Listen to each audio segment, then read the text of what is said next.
Eeny, meeny, miny, mo, catch some sketchy friends by the toes. If they holler, we'll spare them death row.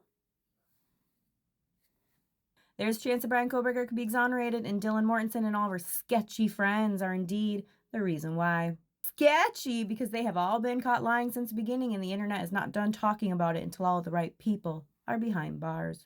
There has been some new information that has come out regarding the Idaho4 case. In fact, it seems there is always new information coming out little by little, week by week, month by month, year by year. There has been a new book that has again come out, and it's given us more information regarding the timeline, regarding transactions we didn't know about. There's just so much in here. In my last video, I talked about something very specific with what Dylan was saying, and I wanted to talk about it again and talk about why that matters. I'm going to read something directly from the book. I encourage you to close your eyes during this time and just listen to the words I'm saying. Now, first, these are our first witness statements about the crimes. Dylan's exact words matter. They are quoted directly from the police report, the author says. Again, eyes closed. All I heard was, I heard her going upstairs and go, okay, I'm gonna go to sleep right now, because she's going upstairs. Heard who go upstairs? Kaylee and the dog Murphy. And upstairs to the very top. Yeah, that's where her room is. Okay. And then also, I heard her walking up. I heard her scream, and she ran downstairs because she saw someone. That's when I'm pretty sure she said, someone's here, and she screamed and just ran downstairs, and I called her name, but I jumped up and locked my door because I was so scared. And then I heard someone in the bathroom. I heard her crying, and I heard some guy say that you're going to be okay. I'm going to help you. And I kept calling her name, but she wasn't answering. And then I opened up for a second, and I saw this guy, and he was not insanely tall, but he was wearing all black and like a mask that was covering his forehead and his mouth. And then I locked the door, and I called Bethany, and I didn't know what to do. You guys, eyes still shut. Listen to this again. All I heard was I heard her going upstairs and go, okay, I'm gonna go to sleep right now because she's going upstairs. Heard who go upstairs? Kaylee and the dog Murphy. Upstairs to the very top. Yes, that's where her room is. Okay. And then also, I heard her walking up. I heard her scream, and she ran downstairs because she saw someone. That's when I'm pretty sure she said, someone's here, and she screamed and just ran downstairs, and I called her name, but I jumped up and locked my door. You can open your eyes for this part. This was at 4 a.m.? 4 a.m., yes, and so I ran down. You left here? Yes, I left. Yeah, I left my room down to Bethany's room, but she's that one. Mortensen points at the house, the one with the white shades at the bottom. I ran down there and we talked and we just locked the door. We didn't think anything of it. We're like nothing happens in Moscow.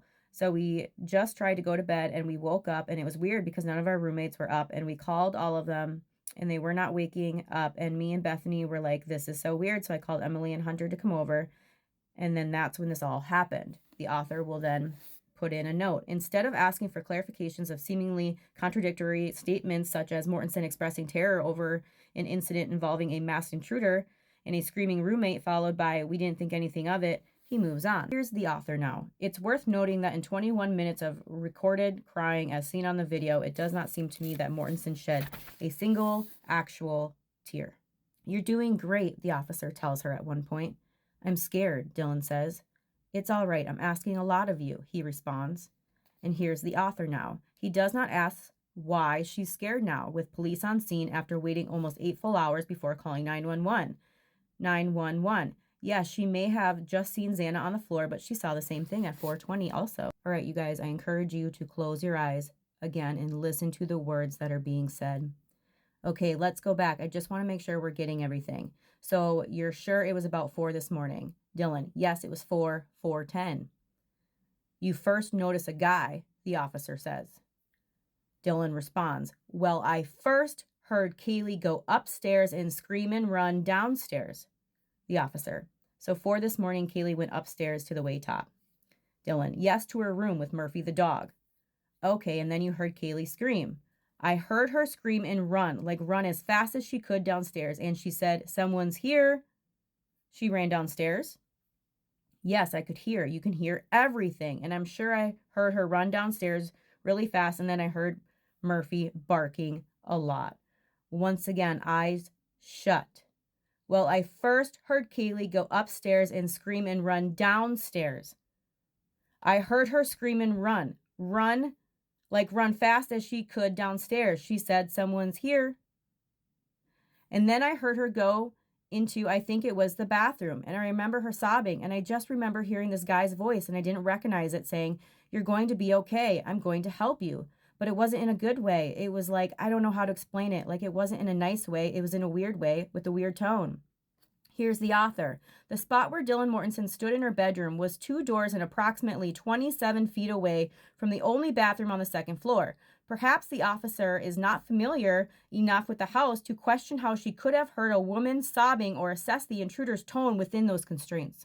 If you had your eyes shut and listened to Dylan's words, did anything change for you? She said the first thing that happened was Kaylee going upstairs with the dog. As soon as Kaylee gets upstairs, Kaylee screams. She says someone's here, and she runs downstairs. There's no mention of anyone, there's no mention of Dylan hearing anyone follow Kaylee up the stairs. And if this person would have followed her up there after she had gone up there, how would she have been able to run past them? And then let's talk about Maddie. Where's Maddie during this whole thing? Does anything change for you with the intruder already being in the house? Because as soon as Kaylee got to the top of the stairs, she screams, says someone's here, and runs downstairs. And if that's the case, what does this do for the timeline? Because if somebody's already in the house, that means Ethan and Xana have to be alive, because she's saying Kaylee is walking upstairs. So then, therefore, Xana's not in the living room. Nothing has started yet. Xana's still on her phone at 4:12, according to her records and TikTok. So again, she's saying the first thing that happened was Kaylee going upstairs and then screaming and running downstairs. Well, again, we can't forget about Maddie. What is Maddie doing? Is she just sleeping there? Because if he already would have unalived Maddie, well, then they would have heard that prior. So he chases Kaylee downstairs. At what point does he chase her back upstairs? Because then she thought she heard her in the bathroom. And then at what point does he go upstairs and find Maddie? Because he couldn't have already done it. And then what about Ethan and Xana? She's on her phone at 4:12. What does this do for the timeline? And what does this do for the white car that's driving around if an intruder is already in the house? So who is that driving around? The car doesn't match Brian's. So who is driving when somebody is already in the house? According to Dylan's words, as soon as Kaylee goes up the stairs, she screams, someone's here. I want you to really think about this. It is so important for the timeline. Maddie couldn't have been first because Dylan's saying Kaylee was just hanging out, doing whatever, and then she goes upstairs. She said she was going to go to bed, which means Kaylee is awake. Therefore, Maddie couldn't have been unalived yet. And then her words are, as soon as Kaylee gets to the top of the stairs, she screams. So where's Maddie during this point? This is actually very big for the timeline because, again, Xana is on her phone at 4:12.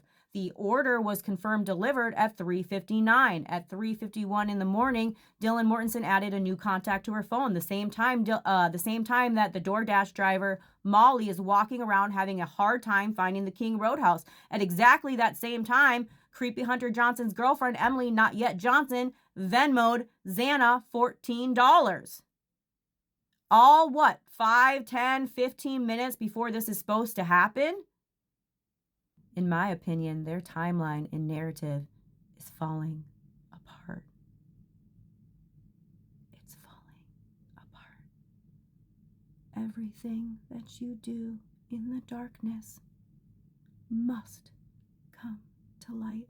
So if an intruder is already in the house, who is that in that white car driving around? The white car that does not match Brian Koberger's car. I do believe Jack Roger Showalter's best friend Connor, he had a white car. Wasn't it rumored that him and Maddie had a fling or relationship at one point? Again, rumored. I think he had a white car. Wasn't there a few other young adults in the area who had a white car? It was not a quiet night in Moscow. In fact, it was the exact fucking opposite. It was loud. It was active, and the internet is this fucking close to figuring out what kind of exculpatory evidence does Bethany Funk have that could prove Brian's innocence. The same Bethany that can prove Brian's innocence is the same Bethany that got it in writing that if she has to go back to the state of Idaho, she cannot be arrested. Meeny, meeny, miny, mo, catch some sketchy friends by the toes. If they holler, we'll spare them death row.